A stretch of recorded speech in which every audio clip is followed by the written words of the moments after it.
Kulbir, and today we will be talking about a course that I took called Autonomous Robotics by Professor Steve Mission. The goal of this course was to design an autonomous robot capable of detecting and retrieving blocks by itself. The robot is equipped with IMU encoders, servo motors, ultrasonic sensor, motor controller, and more to aid in its autonomous navigation and localization. In today's pandemic, it is very important that we take advantage of robots to distribute vaccines safely and minimize the risk to human medical personnel. Now, we have vaccines, but their distribution is in itself a big challenge because once the vaccines have been thawed, we have to make sure that they are administered within a few days. In order to ensure the safety of everyone involved, robots can be pivotal in helping us to speed up the process.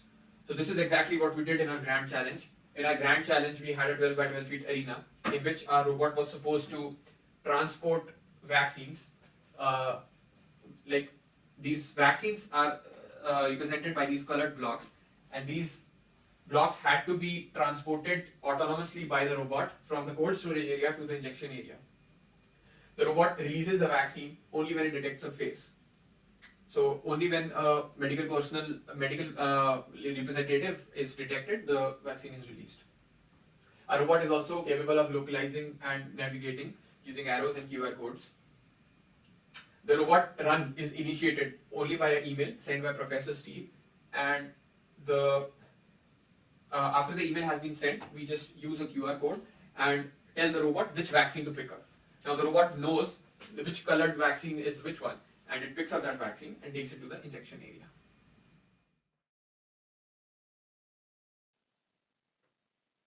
Going over the time lapse for the build of our Baron robot, we can see the assembly of optical encoders.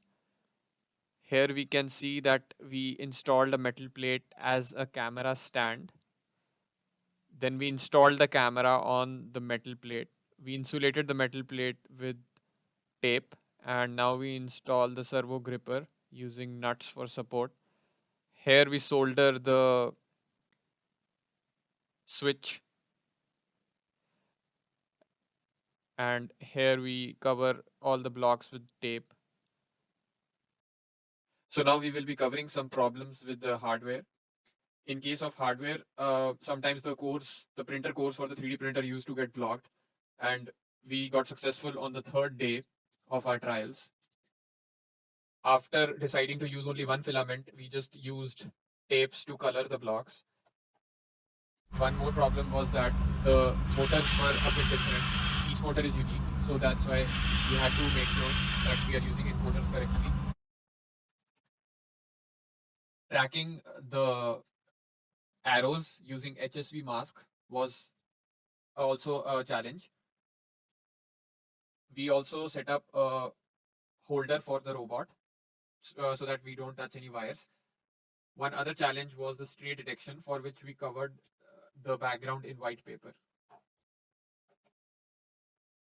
So on the software side of things, I used overclocking to increase the performance of Raspberry Pi by 20%.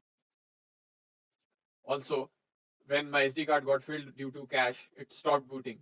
So I transferred the entire SD card from 16 GB to 64 GB. It did not work, and I used gparted to make sure that the extended partition was taken care of. Also, we ensured that we got the right HSV values for the HSV mask used.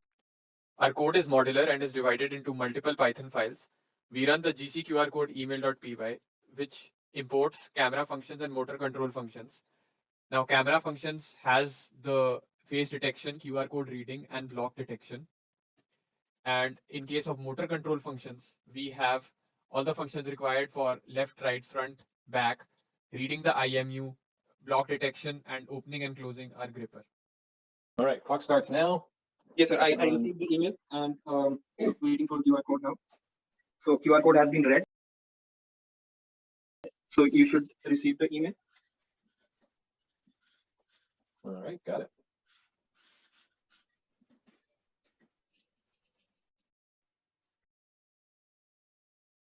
The vaccine has been touched, and it will now be retrieved. Now we just take a turn. Okay, no touching the vial though, okay? Okay, yes, sir.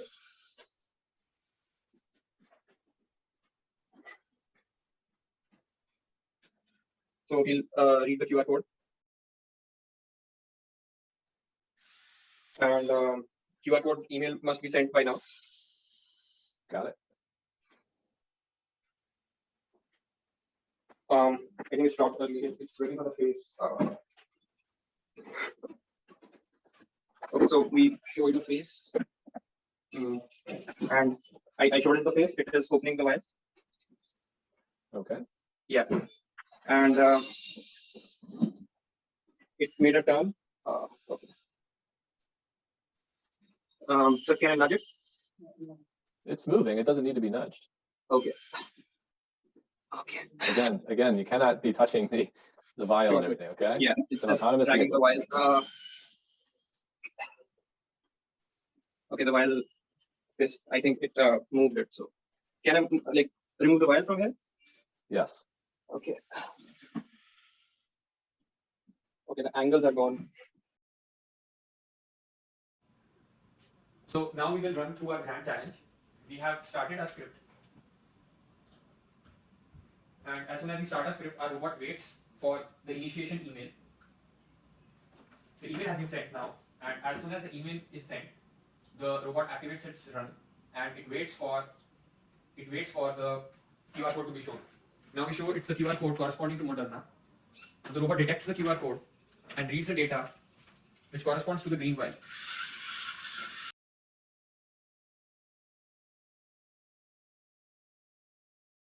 You can see that we have a lot of swing here because we have set a large threshold of 4 degrees for left and right angles. This was done so that the robot can successfully land in the correct range of IMU readings. Now the robot will retrieve the vaccine, and after retrieving the vaccine, it will take a 90-degree turn. After taking the turn, it will go straight.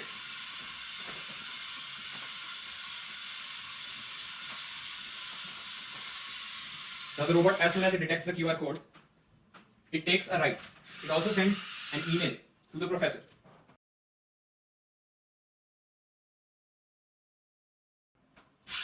After taking the right, the robot heads for the injection area.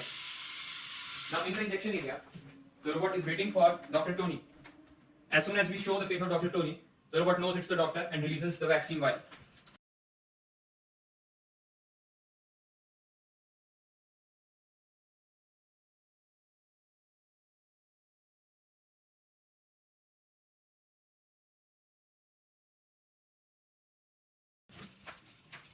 After the vaccine vial has been released, the robot takes a back and it turns.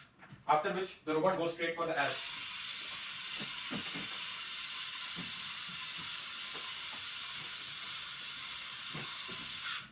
As soon as the robot sees the arrow, it detects the arrow, sends a picture of the arrow, and it knows that its orientation is towards the right.